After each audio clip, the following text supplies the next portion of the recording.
Boa noite a todos e a todas. Bem, o tema dessa palestra de hoje, na realidade, eu trabalhei pelo convite que a Fraternidade Espírita Caminho da Luz me fez em setembro. E geralmente lá eles nos dão a sinalização do tema ou do capítulo do Evangelho segundo o Espiritismo para que a gente possa embasar as nossas reflexões.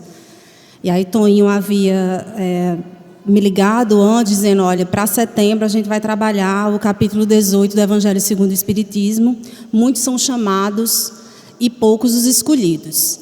E aí dentro você escolhe o que você de fato vai desejar, né, refletir. E foi isso que fez. Aí, mais ou menos, acho que um dia antes, Toninho fez, Rafa, e aí, qual o tema, então, da sua palestra para a gente poder divulgar nas redes sociais? Eu digo, Toninho, não faço a menor ideia. Eu sei que eu quero trabalhar 2 subitens desse capítulo, que é justamente a porta estreita, e nem todos que dizem Senhor, Senhor entraram no reino dos céus, mas eu ainda não consegui fechar no tema. E ele, mandou um recado para mim no WhatsApp, que tal a sugestão, a autoescolha para o reino de Deus? Eu disse, captou minha ideia. E eu achei muito simbólico esse tema, porque nos leva à reflexão de que conquistar o reino dos céus é uma escolha. E não apenas uma escolha fortuita, é uma escolha travestida em atos, em atitudes. E aí Emmanuel e a espiritualidade amiga nos presenteia com nada mais, nada menos que uma leitura dessa, no início da palestra. E eu particularmente já estou aqui infinitamente cheia de gratidão. Porque talvez essa seja a escolha mais potente para encontrarmos o reino dos céus. É o amai-vos uns aos outros. E eu lhe confesso que eu não conhecia essa passagem sendo falada por Pedro, porque comumente nós fazemos a associação, porque essa foi, eu acredito, uma das sentenças mais propagadas por Jesus, mas o que particularmente me chamou a atenção foi porque Pedro escolhe: amai-vos ardentemente uns aos outros com um coração puro. Então fica a ideia de que é um compromisso muito mais profundo. Não que a gente já não soubesse disso quando Jesus nos apresenta essa sentença, mas é no sentido de um comprometimento talvez até um tanto mais enérgico. Como a gente estava discutindo hoje no grupo de estudo, amar se aprende. Não é algo que é dado fortuitamente, como se caísse do céu e para uns eleitos, uns conseguem amar e outros não conseguem amar. Amar é uma conquista, é um exercício, é uma arte que caberá a todos nós, um compromisso ardente. E talvez por isso eu tenha ficado tão impactado com essa fala de Pedro. Amai-vos ardentemente uns aos outros. E aí, para as reflexões dessa noite, dentre os inúmeros itens que poderia ser trabalhado nesse capítulo 18, muitos os chamados e poucos os escolhidos, nós escolhemos o segundo e o terceiro item. O segundo chama-se a porta estreita e o terceiro item, nem todos aqueles que dizem Senhor, Senhor, entrarão nos reinos dos céus. E será parte das nossas reflexões dessa noite, tanto essa passagem do Evangelho, que Kardec trabalha nesse capítulo, como também 2 textos de Emmanuel, um que está no livro O Espírito de Verdade, intitulado com a mensagem Muralhas do Tempo, e um outro que está no livro Vinho de Luz, cuja mensagem chama-se Cristãos. Eu particularmente fiquei muito feliz a ter contato com essas leituras. Eu tenho muito a sensação de gratidão quando eu leio os textos de Emmanuel, porque Emmanuel consegue materializar o Evangelho com ensinamentos muito profundos para o nosso dia a dia. Então, você vê uma passagem dessa que é trabalhada no Evangelho a respeito da porta estreita, e aí a escolha desse texto de Emmanuel é muito para que a gente possa exemplificar o quanto ele consegue aprofundar as reflexões no que aparece ser como uma mera sentença do Evangelho. Mas antes de chegarmos a Emmanuel, vamos a Kardec. Kardec faz o recorte do Evangelho de Mateus, que está no capítulo 7, no versículo 13 e 14, quando Jesus nos apresenta a seguinte fala: entrai pela porta estreita, pois a porta da perdição é larga, e o caminho que a ela conduz é espaçoso, e há muitos que por ela entram. Como a porta da vida é pequena, como o caminho que a ela conduz é estreito, e como há poucos que a encontram. E fazendo uma observação, uma reflexão a partir dessa passagem, Kardec nos diz: larga é a porta da perdição, porque as más paixões são numerosas, e o caminho do mal é frequentado pela maioria. A da salvação é estreita, pois o homem que quer transpô-la deve fazer grandes esforços para vencer suas más tendências, e poucos se submetem a isso. É o complemento do ensinamento moral, muitos são chamados e poucos os escolhidos. Eu acho que uma primeira reflexão que a gente poderia, a partir dessa fala de Kardec, é a gente analisar ou associar com a passagem que ele trabalha também no Evangelho segundo o Espiritismo, no capítulo 17, os Sede Perfeitos, na caracterização do verdadeiro espírita. Caracteriza-se o verdadeiro espírita pela sua transformação moral e pelo esforço que faz para domar as suas más inclinações. E é esse termo que ele novamente utiliza nessa passagem. Quando Kardec faz a associação da porta estreita como aqueles que, para que possamos transpor, nós precisamos nos esforçar, e ele utiliza a palavra, grandes esforços para vencer suas más tendências. E talvez seja isso que vá caracterizar, para que a gente possa entender por qual porta a gente está atravessando. Se de fato nós estamos empreendendo grandes esforços para domar as nossas inclinações, e a partir daí empreender a nossa transformação moral, será uma sinalização que será essa porta que nós escolhemos. Mas se nós ainda formos a maioria, inclinados pelo domínio do mal, inclinada pelas paixões mais rasteiras, nós ainda estamos transitando pela porta larga. E aí Emmanuel nos traz uma reflexão muito profunda a respeito dessa passagem, que não vai dar para passar desapercebida, não vou conseguir fazer uma leitura rápida, eu quero, de fato, com vocês, ir mastigando um pouco mais detidamente as reflexões que ele traz nessa mensagem chamada Muralha do Tempo. Olha a analogia que Emmanuel faz com essa passagem.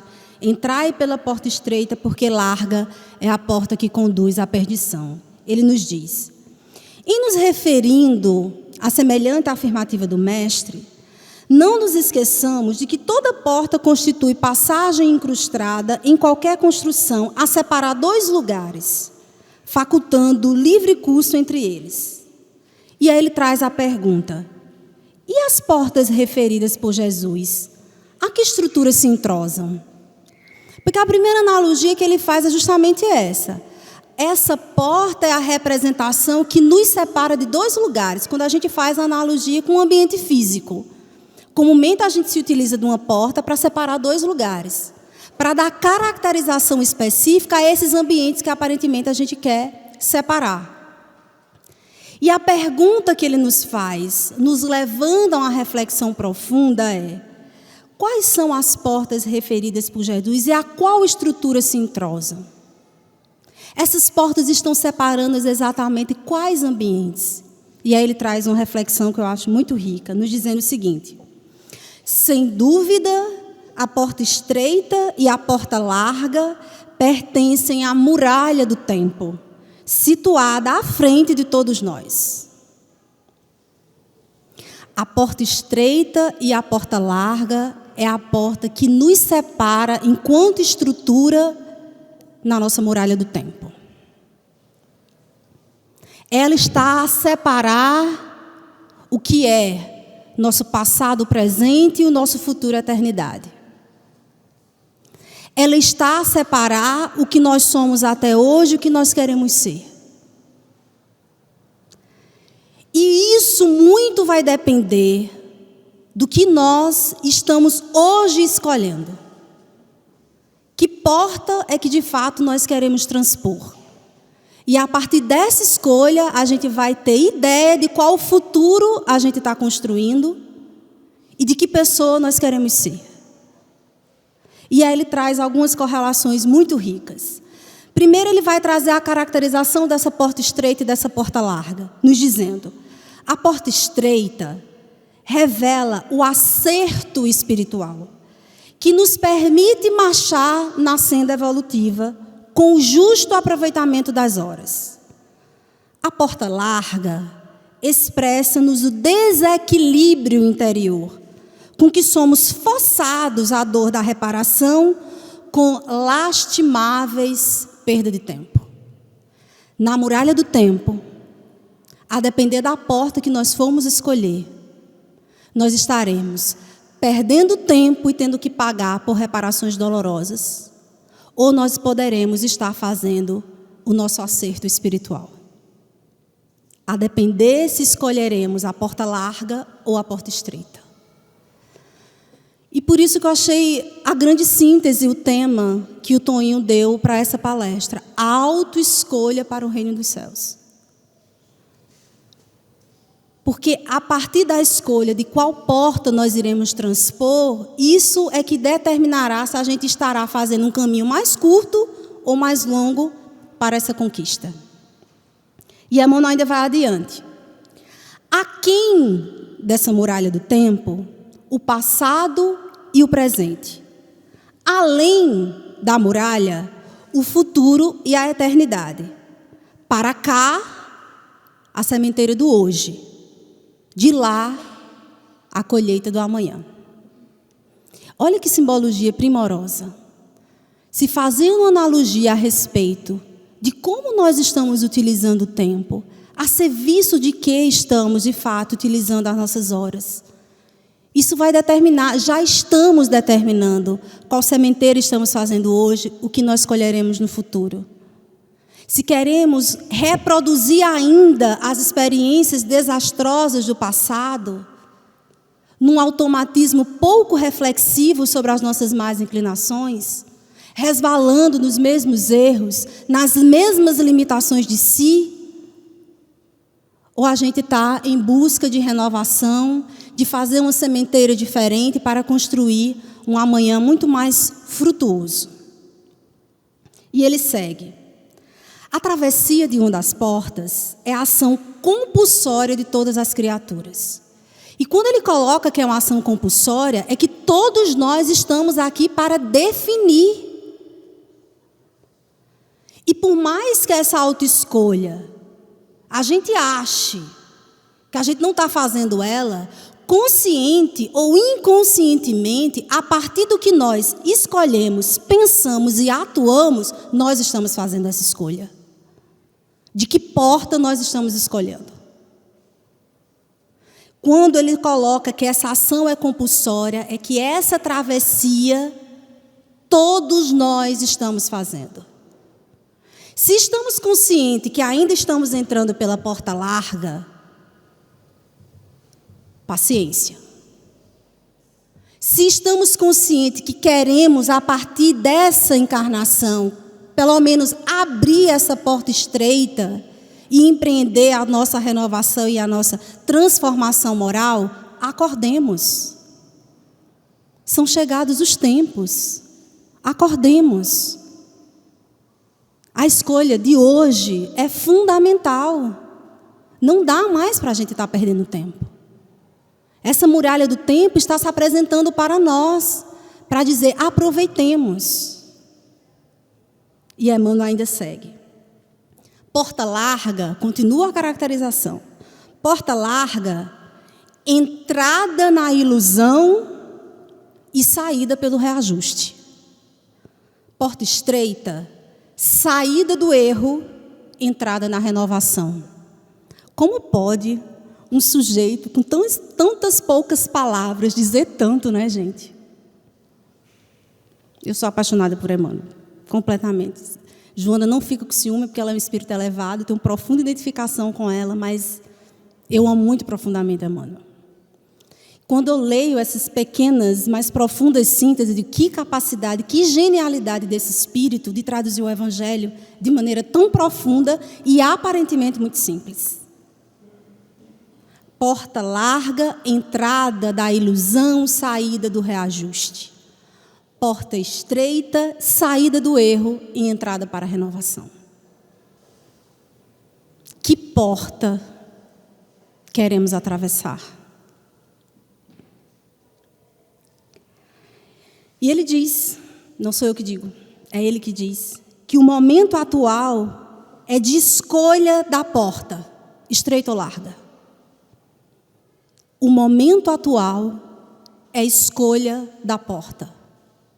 A nossa escolha de hoje determinará se a gente ainda vai estar resvalando nos erros, nos reajustes, ou se a gente optou pela renovação. E ele complementa: os minutos apresentam valores particulares, conforme atravessamos a muralha, na existência que se desenrola momento a momento.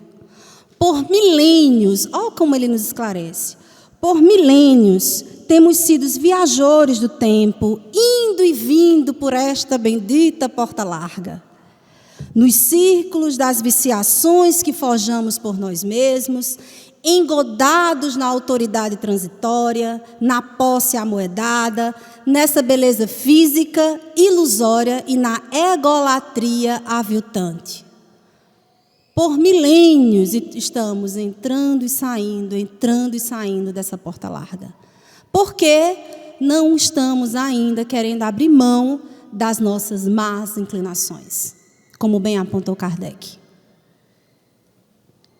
E ele conclui: renovemo-nos, pois, em Cristo, seguindo nas abençoadas lições da porta estreita, a bem dizer os empecilhos da marcha, conservando a alegria e a esperança na conversão do tempo em dádivas de felicidade maior.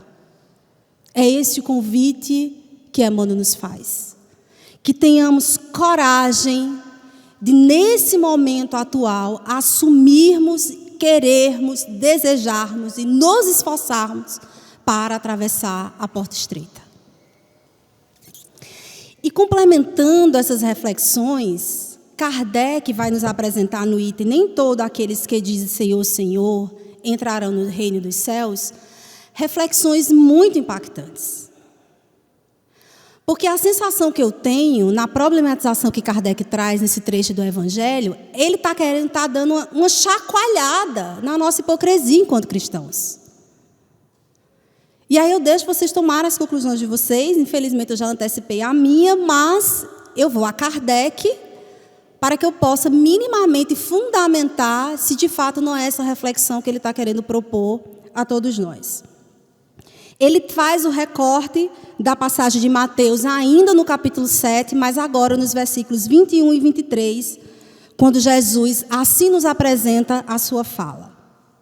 Nem todos os que dizem Senhor, Senhor entrarão no reino de Deus, no reino dos céus, mas apenas entrará aquele que faz a vontade do meu Pai que está nos céus. Muitos dirão: Senhor, Senhor, não profetizei em teu nome? Não expulsamos os demônios em vosso nome? Não fizemos diversos milagres em vosso nome? E então lhes direi em voz alta: afastai-vos de mim, vós que cometeis atos de iniquidade. E Kardec ainda traz um outro trecho do Evangelho, agora no capítulo 5, também do Evangelho de Mateus, no versículo 19, quando nos diz: aquele, pois, que violar um desses menores mandamentos e ensinar aos homens a violá-los, terá tido como último no reino dos céus. Porém, aqueles que os cumprir e ensinar, será grande no reino dos céus. A gente só podia já parar por aqui, todo mundo ir para casa e levar essas chacoalhadas de reflexão profunda que Jesus nos traz nessa sua passagem. Mas Kardec, para nos ajudar na nossa reflexão, porque ele sabe que muitas vezes a gente adora se esconder e não quer, né, fazer um papo reto conosco mesmo, trabalhar a honestidade conosco mesmo, trabalhar essa construção de uma verdade mais honesta conosco mesmo. Aí ele vai e nos ajuda problematizando essas passagens do Evangelho. Olha a observação que ele faz a partir desses trechos. Todos aqueles que reconhecem a missão de Jesus dizem: Senhor, Senhor. Mas de que serve chamá-lo de mestre ou senhor se seus ensinamentos não são seguidos? São cristãos aqueles que o honram por seus atos exteriores de devoção e o sacrificam ao mesmo tempo no altar do orgulho, do egoísmo, da ambição e de todas as paixões? Diga-se, essas provocações que Kardec nos apresenta, não é para a gente dar uma chacoalhada na nossa hipocrisia, de muitas vezes nos colocarmos de fato como seguidores de Jesus, como verdadeiros cristãos, como espíritas, que aqui eu estou falando de fato majoritariamente para uma plateia espírita. Então, as provocações que Kardec está nos levando a refletir nós estamos levando a mensagem de Jesus apenas nos nossos lábios ou nas nossas atitudes? De fato, como o Evangelho está sendo materializado na nossa experiência de ser? É essa a pergunta que Kardec está nos fazendo. Então a gente vai e adora o Senhor Jesus, mas o sacrifica. A gente mata Jesus de novo com o nosso orgulho. A gente tortura Jesus de novo com a nossa ambição, com a nossa pequenez. A gente sacrifica Jesus de novo porque teima em não aprender o seu Evangelho em atitudes. É essa a reflexão que Kardec nos provoca. Mas ele ainda vai mais, gente. Segurem-se aí, porque Kardec foi muito profundo. São seus discípulos aqueles que passam dias orando e não são nem melhores, nem mais caridosos, nem mais indulgentes para com os seus semelhantes? Não. E ele já responde. Ele pergunta e já responde. Não. Porque assim como os fariseus têm as preces nos lábios e não no coração. Tem as preces nos lábios e não no coração. E aí a gente precisa, de fato, entender que se de fato queremos nos colocar nessa condição de discípulos do Cristo, estamos nos esforçando para ser pessoas melhores? Eu vou só replicar as palavras. Estamos nos esforçando para sermos mais caridosos? Ou a gente vivencia uma caridade de aparência? Achando que está ajudando o próximo, mas na realidade está muito mais alimentando o nosso egoísmo, a nossa vaidade e o nosso orgulho. Porque está se achando superior em relação àquele que está sendo ajudado. Qual é a experiência interna? É por isso que ele quer saber o que está no coração. Porque é lá que reside a intencionalidade. É na profundeza de nossa alma. Não é pelo que sai da nossa boca. Na profundeza de nossa alma, estamos sim nos esforçando para sermos pessoas melhores, mais caridosas, e aí ele fecha com chave de ouro, mais indulgentes para com os seus semelhantes. E aí, rapidamente, nós vamos para a questão trabalhada lá no Evangelho, lá no Livro dos Espíritos, quando Kardec pergunta qual o verdadeiro sentido da palavra caridade conforme entendia Jesus. Aí a gente se pega perguntando, será que essa caridade a gente coloca em prática? Será que a caridade da benevolência para com todos, a gente coloca em prática? A indulgência para com as imperfeições alheias, a gente coloca essa caridade em prática? E o perdão das ofensas? Colocamos essa caridade em prática? Porque essa foi a resposta dada pela espiritualidade ao definir o sentido de caridade conforme a entendia Jesus. E a gente acha que só dá materialmente o que nos tem de excesso, a gente já está fazendo muita coisa, e como disse que fora da caridade a salvação, a gente já deduz que a gente já está com a nossa salvação garantida. Onde, no final das contas, o máximo que nós estamos fazendo é alimentando, inflando ainda mais o nosso orgulho e a nossa vaidade. Então, se de fato queremos nos esforçando, nos colocarmos nessa condição de discípulos de Jesus, é desse lugar que a gente precisa refletir o nosso modo de ser e de existir nesse mundo. Nesse contexto de transição planetária, de confusão, de crise, de conturbação. É nesse contexto que nós precisamos refletir. Se esse sentido de caridade, conforme a entendia Jesus, que de fato é o que nos levará à salvação, se a gente está conseguindo colocar, ou pelo menos exercitar, né? Porque ninguém vai ser perfeito numa vida só, mas pelo menos se esforçando ali para exercitar. Porque trabalhar a indulgência para com as imperfeições alheias é muito difícil, gente. Aceitar o erro dos outros, as limitações dos outros, é muito difícil.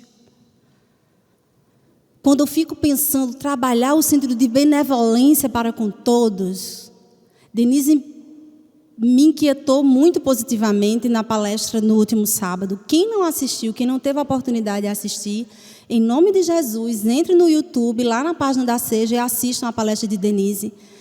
Muito profunda, muito reflexiva a palestra de Denise sábado passado. Quando Denise nos fez reflexionar de maneira mais profunda, quem é o nosso próximo? Ou perguntinha difícil de responder. Mesmo a gente já tendo a parábola do bom samaritano. É muito difícil responder. E aí, no Evangelho dos Trabalhadores, Paulo, esposo de Ana Cecília, fechou com chave de ouro numa interpretação, numa reflexão a respeito do que é o nosso próximo. A grande questão é que a gente sabe quem é o nosso próximo. Nosso próximo é todo mundo para além da gente. O nosso problema é que, infelizmente, nós criamos estratégias seletivas para dizer quem é o nosso próximo. Mas a sentença está clara. É benevolência para com todos. Mas, infelizmente, nós criamos uma seleção para querer definir quem é o nosso próximo. E aí a gente acaba fraquejando na vivência desse sentido profundo de caridade, conforme a entendia Jesus. E Kardec vai além. Com a forma cerimonial, podem impor-se aos homens, mas não a Deus. É em vão que dirão a Jesus: Senhor, profetivamos, ou seja, ensinamos em vosso nome. Expulsamos os demônios em vosso nome. Bebemos e comemos convosco. Porque eu acho muito interessante isso, porque eu acho isso muito a cara da gente, sabe? Porque a gente acha assim, que a gente já se acha íntimo de Jesus, né? Porque a gente já se diz cristão, a gente já se acha assim, amigos íntimos, e que por conta disso teremos privilégios. Ele vai dizer: eita, venha para a fila, fura aí a fila, venha para a frente. A gente se acha muitas vezes assim. Porque a gente profetiza o Evangelho, porque a gente diz que acredita no Evangelho, porque a gente fica no blá, blá, blá do Evangelho, já se acreditando que está entre os seletos de Jesus. Diga se isso não somos nós. E não é à toa que Jesus disse isso para a gente, né? Para a gente poder, inclusive, refletir que lugar é esse que a gente nos coloca. E Kardec já diz: e Jesus responderá: não sei quem sois, afastai-vos de mim, vós que cometeis iniquidades. E Kardec nos dá ainda o presente de desdobrar quais seriam possíveis exemplos dessas iniquidades que nós cometemos. Ele ainda diz: vós que desmentis as vossas palavras com as vossas ações, que caluniais vosso próximo, que espoliais as viúvas e cometeis adultérios, afastai-vos de mim, vós, cujo coração destila ódio e fel, vós que derramais o sangue de vossos irmãos em meu nome, que fazeis correr as lágrimas ao invés de secá-las.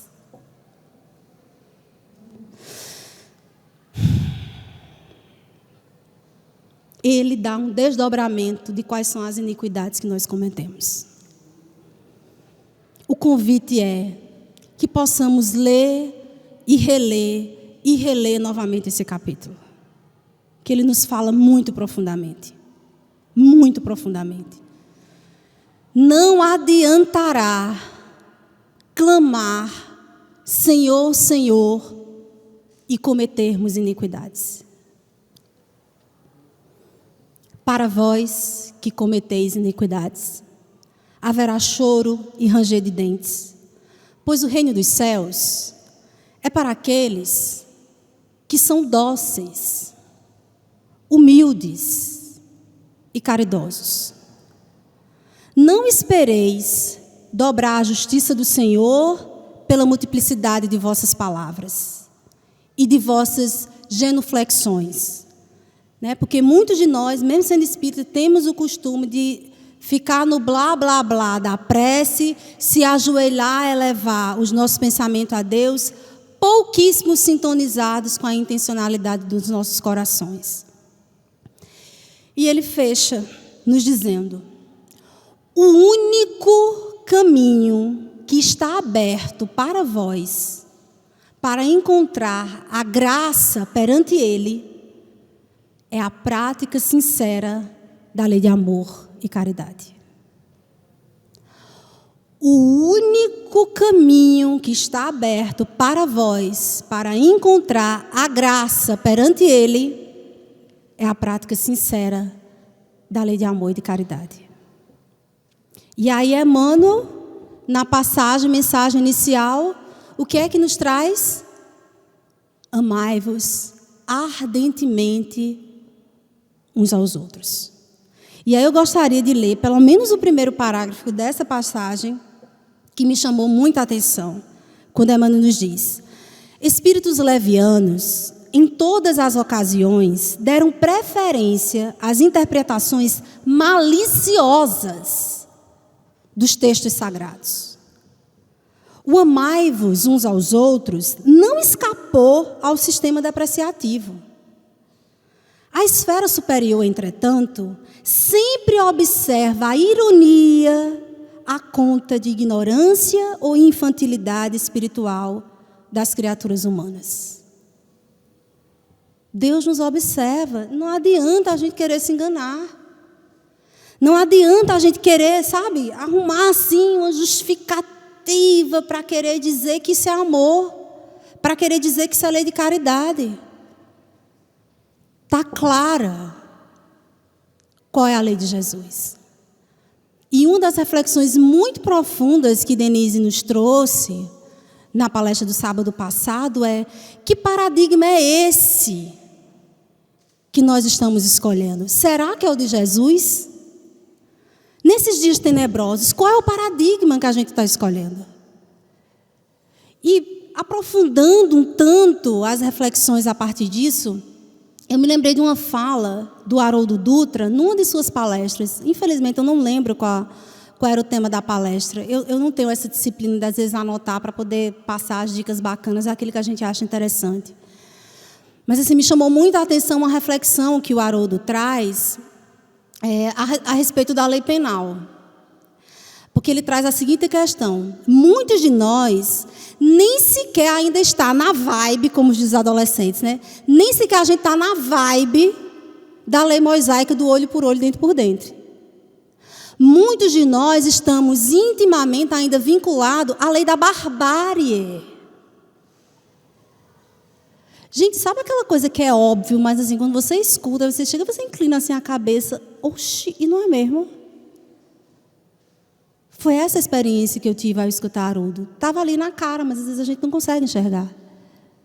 Porque ele reflexiona dizendo o seguinte: a lei mosaica, do olho por olho, dente por dente, já foi um avanço civilizacional. Porque trabalha a lei de proporcionalidade. A depender do ato cometido, a correspondência da pena. De quando é mesmo a lei mosaica, meus queridos? Quando nós olhamos ainda para 2018, e queremos emplacar uma pena desproporcional para um ato, qual é o paradigma que a gente está funcionando? É o da barbárie? É o de Moisés? Ou é o de Jesus? A gente precisa fazer essa pergunta. Em qual paradigma a minha alma transita? Qual é a sintonia que o meu espírito ressoa? Porque o paradigma de Jesus é, além do amai-vos uns aos outros como eu vos amei, então não é como qualquer um, não é esse amor superficial, não é esse amor transacional nosso. É amai-vos uns aos outros como eu vos amei. Então Jesus se coloca como paradigma, referência. Mas além disso, ele é ainda mais explícito, porque ele nos convida a amar os vossos inimigos.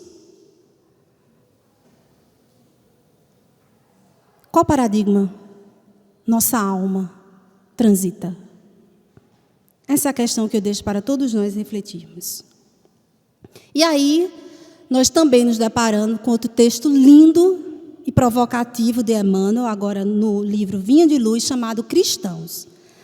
E Emmanuel faz justamente o recorte da passagem do Evangelho, quando Jesus nos disse: se a vossa justiça não exceder a dos escribas e fariseus, de modo algum entrarás no reino dos céus. E olha o desdobramento que Emmanuel dá para essa passagem do Evangelho. Ele nos diz: os escribas e os fariseus não eram criminosos, nem inimigos da humanidade. Cumpriram deveres públicos e privados. Respeitaram as leis estabelecidas, reverenciavam a revelação divina, atendiam aos preceitos da fé jejuando, pagavam impostos, não exploravam o povo. Naturalmente, em casa, deveriam ser excelentes mordomos do conforto familiar. Emmanuel está querendo exemplificar que talvez esses escribas e fariseus faziam o que nós fazemos hoje. Cumprimos o nosso dever como cidadão, pagamos nossos impostos, não cometemos nenhum crime. A gente até está preocupado com o conforto e com a educação de nossa família. Entendem? Isso é bem a cara da gente. Eu espero que da maioria da gente. Então somos esses, homens medianos, que já não cometemos mais nem tantas atrocidades assim. Mas Emmanuel nos faz refletir justamente a sentença de Jesus, que ele diz que essa justiça ou esse posicionamento desses cristãos não são suficientes. Nós precisamos exceder essa referência de justiça. E Emmanuel ainda se aprofunda. Entretanto, para o emissário celeste, Jesus, a justiça deles deixava a desejar. Adoravam ao eterno Pai, mas não vacilavam de humilhar o irmão infeliz. Repetiam fórmulas verbais no culto à prece, todavia não oravam expondo o coração. Eram corretos na posição exterior, contudo, não sabia descer do pedestal do seu orgulho falso. Para ajudar o próximo, para se desculpar, até o próprio sacrifício. Raciocinavam perfeitamente no quadro dos seus interesses pessoais. Todavia, eram incapazes de sentir a verdadeira fraternidade, suscetível de conduzir os vizinhos, o próximo, ao regaço do Supremo Senhor. Eis porque Jesus traça aos seus aprendizes novo padrão de vida. E aí eu lembrei de Denise automaticamente. Um novo paradigma. Jesus nos apresenta um novo paradigma. E a gente rapidamente associa aquela outra passagem do Livro dos Espíritos que diz assim: não adianta só não fazer o mal. Não adianta só não fazer o mal. Precisamos fazer o bem potentemente, ardentemente, compromissadamente.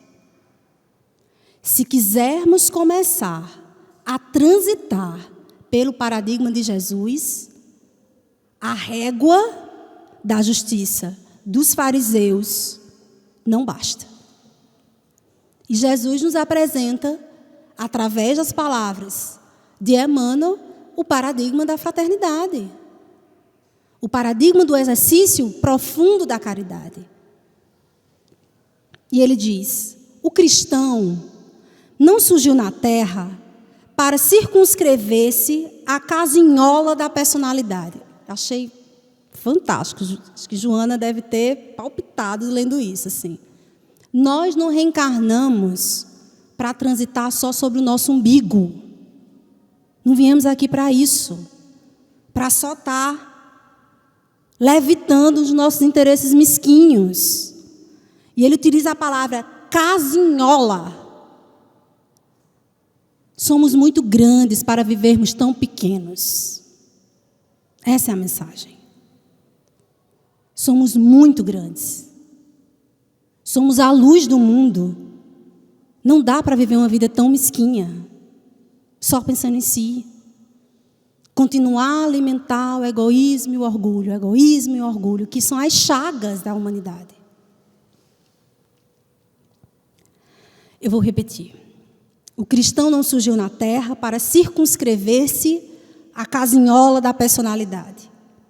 Apareceu com o mestre da cruz para transformar vidas e aperfeiçoá-las com a própria existência.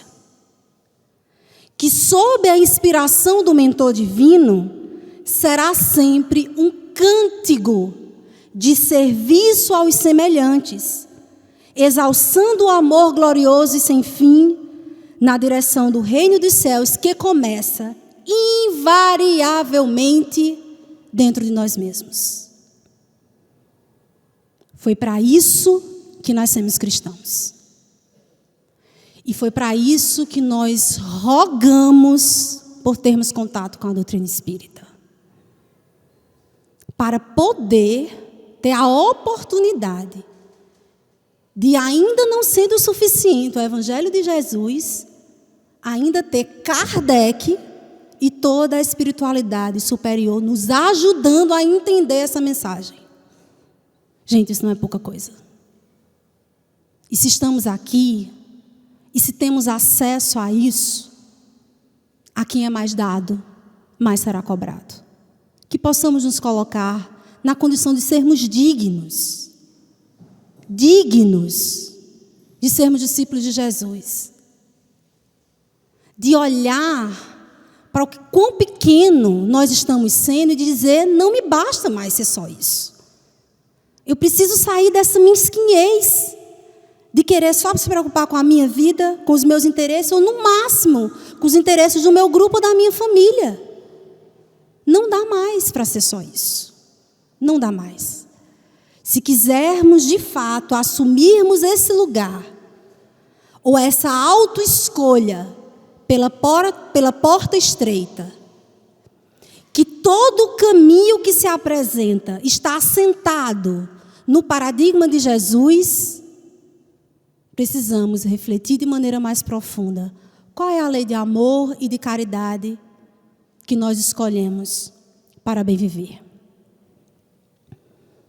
São essas as profundas reflexões que me atravessaram a alma e que eu espero que tenham servido e que sirvam para muitos de nós. Refletir que linguagem cristão é esse que todos estamos nos colocando, que paradigma é esse em que nós ainda estamos transitando e qual a escolha da porta que nós queremos atravessar.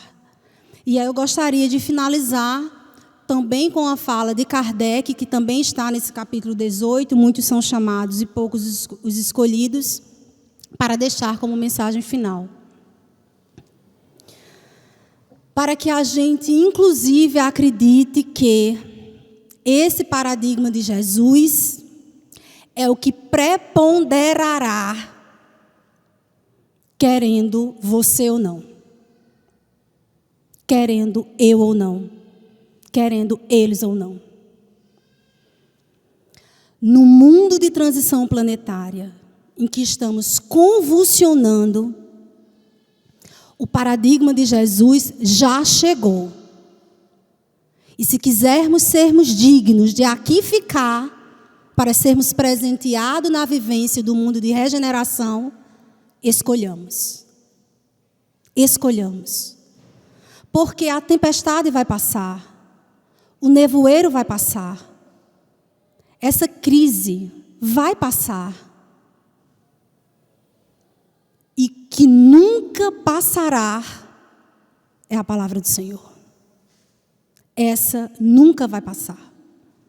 Estamos muito relutantes, porque há mais de 2 anos, há mais de 2000 anos, estamos teimando em entrar e sair, entrar e sair, entrar e sair pela porta larga.